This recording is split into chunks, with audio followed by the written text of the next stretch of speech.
आनंद लो प्रतिदिन जीवन का में आपका स्वागत है। हमारे साथ बने रहने के लिए धन्यवाद। कुछ संदेश ऐसे हैं जिन्हें जीवन में बार बार सुनना चाहिए। उनमें से एक है शब्दों की शक्ति के बारे में या हमारे मुंह के शब्दों के बारे में प्रशिक्षण। और आज हम इसी विषय पर बात करने जा रहे हैं, तो कार्यक्रम देखते रहिए क्योंकि हम इस चर्चा को और आगे लेकर जा रहे हैं। यशायाह के 6 अध्याय की पहली आयत से लेकर 9वीं आयत तक देखते रहते हैं। ये कहती है, जिस वर्ष उजिया राजा मरा, मैंने प्रभु को बहुत ही ऊंचे सिंहासन पर विराजमान देखा और उनके वस्त्र के घेर से मंदिर भर गया। उसके ऊंचे पर साराप दिखाई दिए। उनके 6 पंख थे। 2 पंखों से वो मुख को ढांपे थे, 2 से पैरों को और 2 से वो उड़ रहे थे। अद्भुत! ये कल्पना से परे का दृश्य है। और वो एक दूसरे को पुकार पुकार कर कह रहे थे, सेनाओं का यहोवा पवित्र पवित्र पवित्र है। सारी पृथ्वी उसके तेज से भरपूर है। हम हमेशा ही तेज शब्द का प्रयोग करते हैं। प्रभु का तेज, प्रभु का नाम तेजस्वी करना चाहते हैं। क्या प्रभु मुझे तेजस्वी करेंगे? ये परमेश्वर के अधीन सर्वश्रेष्ठ को प्रकट करता है और इसीलिए परमेश्वर हमें सदैव तेजस्वी बनाना चाहते हैं। वो हमारे लिए तेजस्वी जीवन की रचना करते हैं। स्वर्ग में वो पुकार पुकार कर कह रहे हैं, पवित्र। इस शब्द से भवन धुएं से भर गया। धुएं के उत्पन्न होने में आजकल प्रचलित धुआं बनाने वाली मशीनों का योगदान बिल्कुल भी नहीं था। तब मैंने कहा, यह इतना अच्छा है। इस तरह के वातावरण में परमेश्वर की उपस्थिति में चारों ओर खड़े दूत पुकार रहे थे, पवित्र है, पवित्र है, पवित्र है। पृथ्वी का आधार डोल रहा था। और यशायाह कहते हैं, हाय हाय, मैं नाश हुआ क्योंकि मैं अशुद्ध होठ वाला मनुष्य हूं और अशुद्ध होठ वाले मनुष्य के बीच में रहता हूं। क्या इस बात पर आपका ध्यान जाता है कि परमेश्वर की उपस्थिति में इन सब परिस्थितियों के बीच एक चीज जिसका दोष उन्होंने स्वीकारा, वो थे उनके मुंह के शब्द। ये बिल्कुल चमत्कारी है। वाह! हाय, मैं नाश हुआ क्योंकि मैं अशुद्ध होठ वाला मनुष्य हूं और अशुद्ध होठ वाले मनुष्य के बीच में रहता हूं। एक बार किसी सार्वजनिक स्थान पर जाइए, एक दिन लोगों को बातें करते सुनिए। अगर हम आज रात के संदेश पर विश्वास न करें, और विश्वास न करने की कोई वजह नहीं, क्योंकि मैं परमेश्वर के वचनों में इसका प्रमाण दे रही हूं। बिल्कुल सही कह रही हूं मैं। लोग अपना जीवन बर्बाद कर रहे हैं, वो अपना भविष्य खराब कर रहे हैं, वो अपने बच्चों की जिंदगी को नुकसान पहुंचा रहे हैं, अपनी शादी को नुकसान पहुंचा रहे हैं, पैसों को बर्बाद कर रहे हैं, अपने शरीर को नुकसान पहुंचा रहे हैं। ओ, उससे तो मुझे मौत आती है।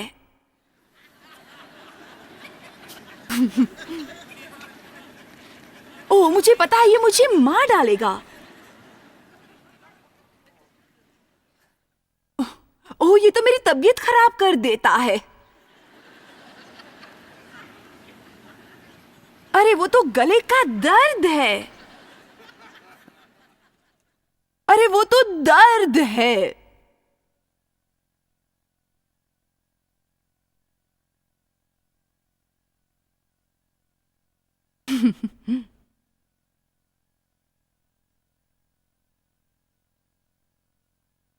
हम इसी तरह की मूर्खतापूर्ण बातें बोलते हैं। आमीन। मुझे मौत आती है।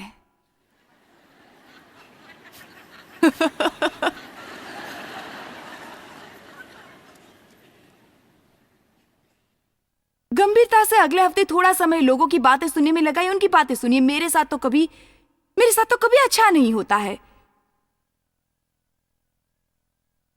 जब भी मेरे पास पैसा आता है, कोई ना कोई खर्च निकल आता है। मेरे पास पैसे नहीं रुकते। मैं इतनी मोटी हूं।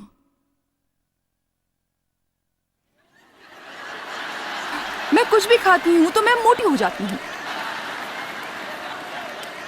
मैं हमेशा ऐसी बातें करती थी क्योंकि मुझे लगता था ये दिलचस्प होती है। हम केवल मनोरंजन के लिए ही ऐसी बातें किया करते हैं। जो हमें नहीं करनी चाहिए। मैं हमेशा ऐसी बातें करती थी, कुछ लोगों का उपपाचक कमजोर होता है, मेरा तो उचित अवस्था में है।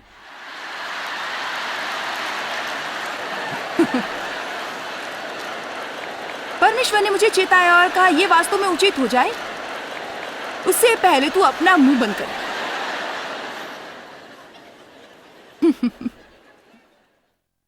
हम सोचते हैं कि ऐसे बोलना अच्छा लगता है, क्योंकि मैंने सेनाओं के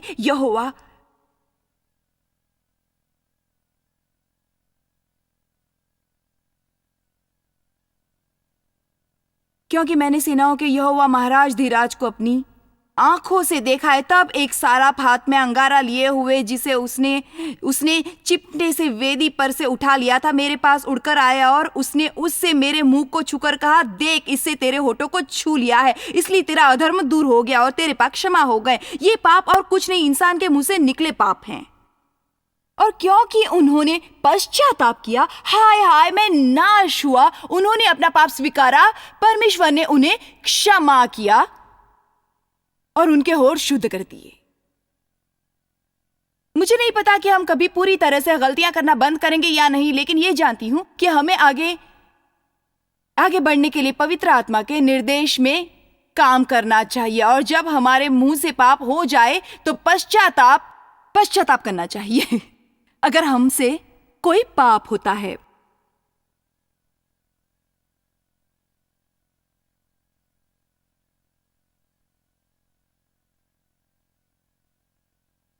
आप में से कुछ लोग सोच रहे होंगे मैं पूरा दिन पश्चाताप करता रहूंगा, सिर्फ इतना ही कहता रहूंगा। आपकी मनस्थिति बिल्कुल वैसी है जैसे 30 साल पहले मेरी थी, लेकिन इसमें सुधार भी होता है अगर आप इस पर दृढ़ रहे। तब मैंने प्रभु का यह वचन सुना, मैं किसको भेजूं और हमारी ओर से कौन जाएगा? हम यानी परमपिता, पुत्र और पवित्र आत्मा। तब मैंने कहा मैं यहां हूं, मुझे भेज। यशायाह परमेश्वर के उपयोग में आना चाहते थे और उन्होंने प्रभु को कहते सुना, मेरे लिए कौन जाएगा? मैं प्रचार के लिए किसको भेज सकता हूं? लोगों की मदद के लिए किसे भेज सकता हूं? यशायाह ने कहा मैं यहां हूं, मुझे भेज। फिर वो कहते हैं जाओ और उन लोगों से वो कहे। इस प्रसंग से जो बात मुझे समझ में आई वो यह है कि यशायाह उस कार्य के लिए नहीं भेजे जा सकते थे जो परमेश्वर उसे करवाना चाहते थे, जब तक उसका मुंह शुद्ध न था।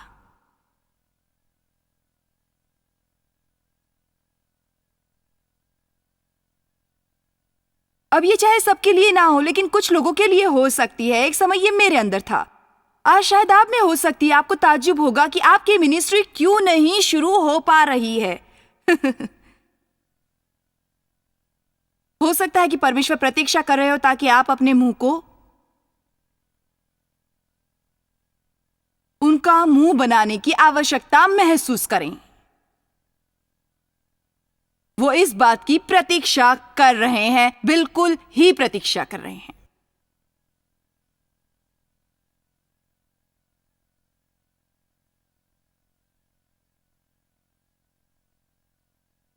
निश्चय ही मैं यहां आने और लोगों पर असर करने वाली शक्ति के साथ बोलने की हिम्मत नहीं कर सकती।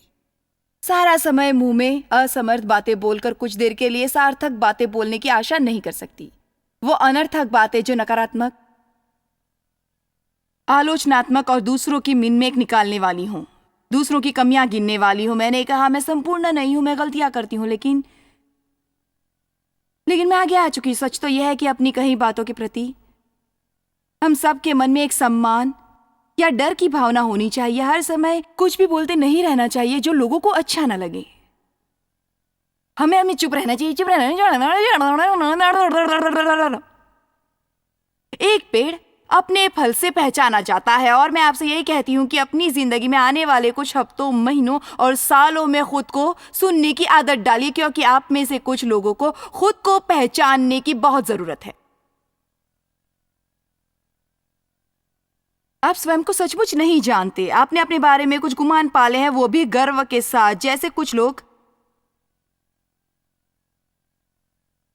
सोचते हैं कि वो धार्मिक है, आध्यात्मिक कार्यों से जुड़े हैं, चर्च जाते हैं, किसी चीज से जुड़े हैं, जैसे चर्च जाते हैं। आपने एक बड़ी सी चर्च चर्च की पर्ची चिपका रखी है। आपके पास यीशु के नाम वाली पिन है।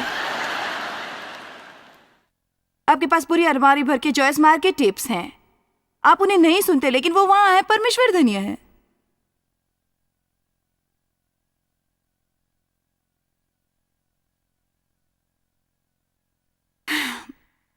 याकूब प्रथम।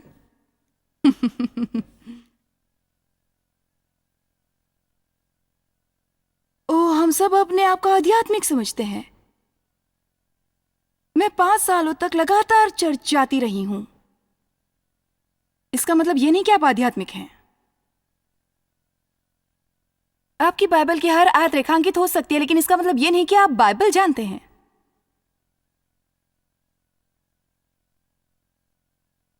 क्या आप तैयार हैं? क्या कोई इसे समझने के लिए तैयार है? क्या आप सच में आत्म साक्षात्कार कर सकते हैं? चलिए देखते हैं। यदि कोई अपने आप को भक्त समझे और अपनी जीभ को लगाम न दे और अपने हृदय को धोखा देता रहे, छल करता रहे, तो उसकी भक्ति व्यर्थ है। अब जानते हैं, अक्सर जो लोग जितने अधिक धार्मिक होते हैं, उतनी ही लंबी उनकी जबान होती है। जितना बोलना नहीं चाहिए उतना वो बोलते हैं, लोगों को दुखाते हैं।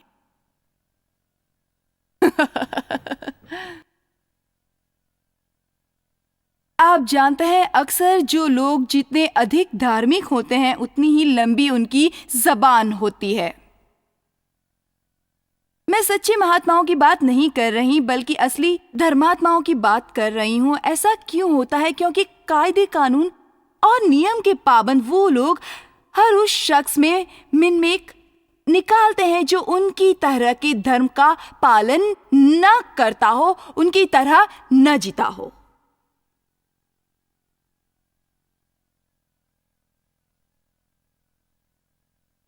सुनिए, स्वयं परमेश्वर बहुत सारे गिरजाघरों में नहीं जा पाए।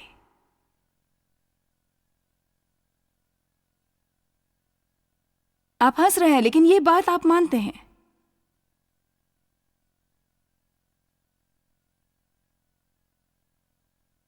हमें वो आयत दोबारा पढ़नी चाहिए।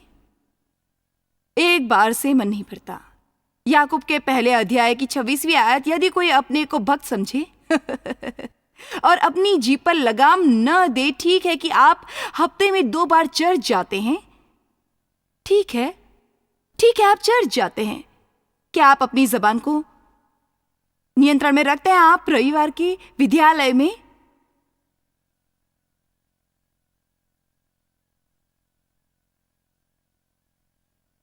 व्याख्यान देते हैं। अगर वे अपनी जीभ पर लगाम न दें, तो फिर उनकी भक्ति व्यर्थ है।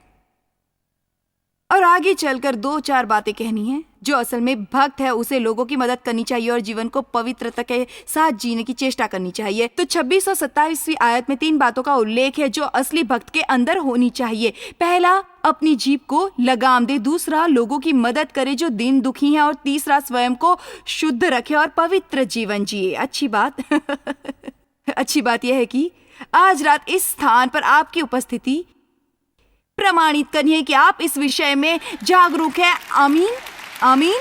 और टीवी पर देख रहे बाकी लोग अगर मेरी अभी कहीं बात सुन सकते हैं, तो वो भी उन्हीं जागरूक लोगों में शामिल हैं। और अच्छी बात यह है कि जब हम अपने हृदय में बदलाव लाना चाहते हैं, तो परमेश्वर ही उसके लिए उपयुक्त व्यक्ति को भेज देते हैं। परमेश्वर के वचनों का शिक्षण कभी भी हमें लज्जित नहीं करता, बल्कि हमेशा स्वीकारोक्ति करवाता है। और स्वीकारोक्ति हमसे क्या करने को कहती है? ये हमसे कहलवाती है कि मैंने वो किया, गलती हो गई, मुझे खेद है। फिर हमें वो हल्का कर देती है और सुधार कर बेहतरी की ओर प्रेरित करती है। एक बात जान लीजिए कि अगर आप हर हफ्ते चर्च जाते हैं और त्रुटियों को स्वीकारने की प्रेरणा देने वाला उपदेश नहीं सुनते, तो आपका जाना निरर्थक है। चर्च जाने का कोई मतलब नहीं।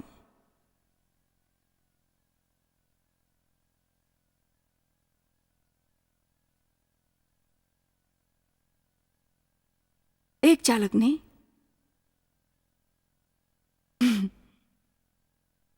ने अपनी कार एक स्कूल के पास लाल बत्ती होने से पहले ही रोक दी। हालांकि वह रफ्तार बढ़ाकर पैदल चलने वालों के स्थान को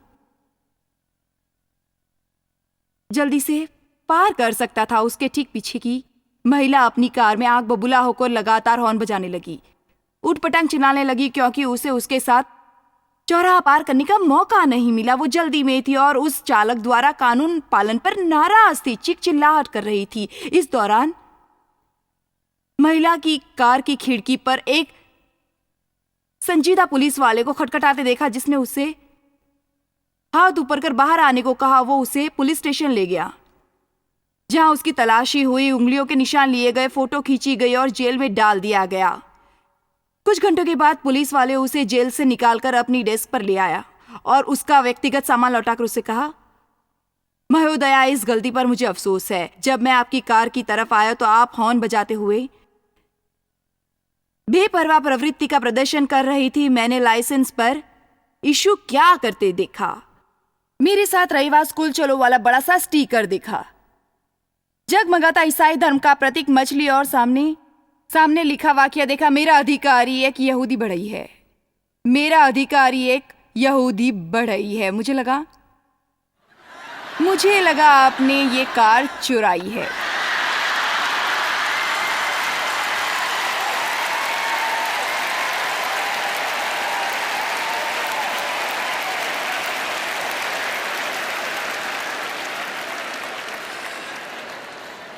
मत्ती के 12वें अध्याय की 33वीं आयत।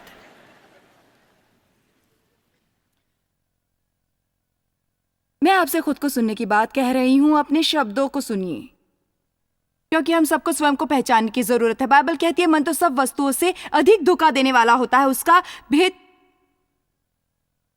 भेद कौन समझ सकता है। बाइबल कहती है, दूसरों के लिए भी वही मापदंड प्रयोग करें जो अपने लिए करते हैं। ये रोमियो की 2 अध्याय की 1 आयत में है। क्यों करते हो ऐसा? क्योंकि हम अपनी करनी का फैसला दूसरों पर थोपे, क्योंकि हम स्वयं को छलते हैं। हम उनकी करनी देखते हैं लेकिन अपने लिए आंखें बंद कर लेते हैं, और अगर उसे मान भी लेते हैं तो हमारे पास अपनी वजह मौजूद रहती है। चलिए ये भी ठीक है, लेकिन दूसरों के पास कोई बचाव नहीं। देखना चाहते हैं ये चीजें यीशु को आवश्यक लगती है। पौलुस ने पवित्र आत्मा को दुखी करने और उन्हें तोहमत देने के बारे में कहा। सही अच्छे शब्द सुनकर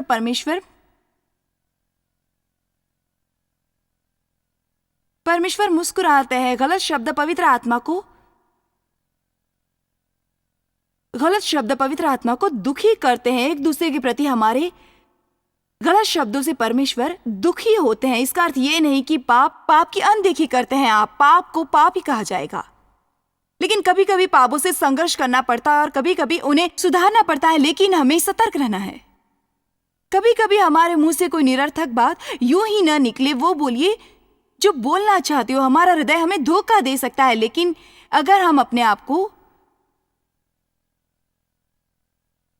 सुने तो स्वयं से पहचान हो जाएगी। यदि पेड़ को अच्छा कहो तो उसके फल को भी अच्छा कहो, या पेड़ को निकम्मा कहो तो उसके फल को भी निकम्मा कहो। हमारा हृदय हमें धोखा दे सकता है, लेकिन अगर हम अपने आप को सुने तो स्वयं को बदल सकते हैं। यदि पेड़ को अच्छा कहो तो उसके फल को भी अच्छा कहो। अगर पेड़ को निकम्मा कहते हो तो उसके फल को भी निकम्मा कहो। आप उन्हें उनके फल से जानेंगे, उनके फल से ही उन्हें पहचानेंगे।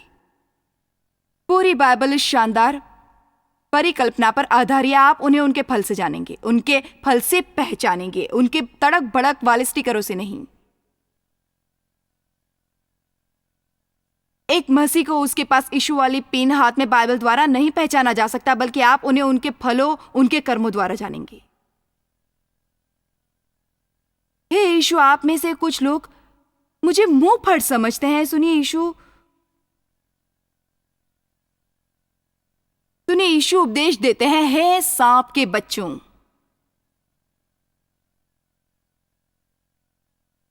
मेरे ख्याल से मैं काफी नर्म हूं। मैंने अभी तक किसी को सांप नहीं कहा। यानी जरा सोचिए कैसे मुंह पर बात कह दिया करते थे वो।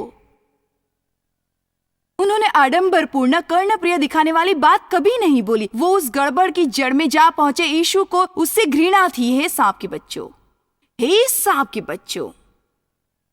सांप के बच्चे, तुम बुरे होकर क्यों नहीं अच्छी बातें कह सकते हो? क्योंकि जो मन में भरा है वही मुंह पर आता है। भला मनुष्य मन के भंडार से कभी बातें निकालता है और बुरा मनुष्य बुरे भंडार से बुरी बातें निकालता है। और मैं तुमसे कहता हूं कि जो जो निकम्मी बातें मनुष्य कहे, ऐसी बातें जिनसे लोगों को दुख पहुंचता है, ऐसी बातों का न्याय के दिन हर मनुष्य को लेखा देना ही पड़ेगा, जरूर देना पड़ेगा। वाह वाह वाह वाह, ये बात कुछ समझाती है। कहती है कि जॉयस, तुम मेरी दी हुई शक्ति को उन निरर्थक बातों में क्यों नष्ट कर रही हो जो न तुम्हारा भला कर पाई, न किसी और का भला कर पाई।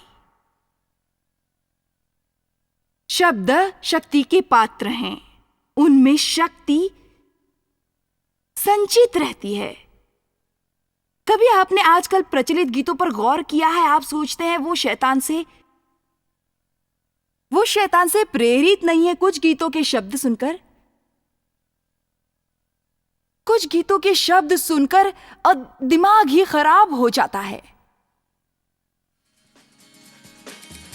उनमें और आराधना के अंतर को पहचानिए।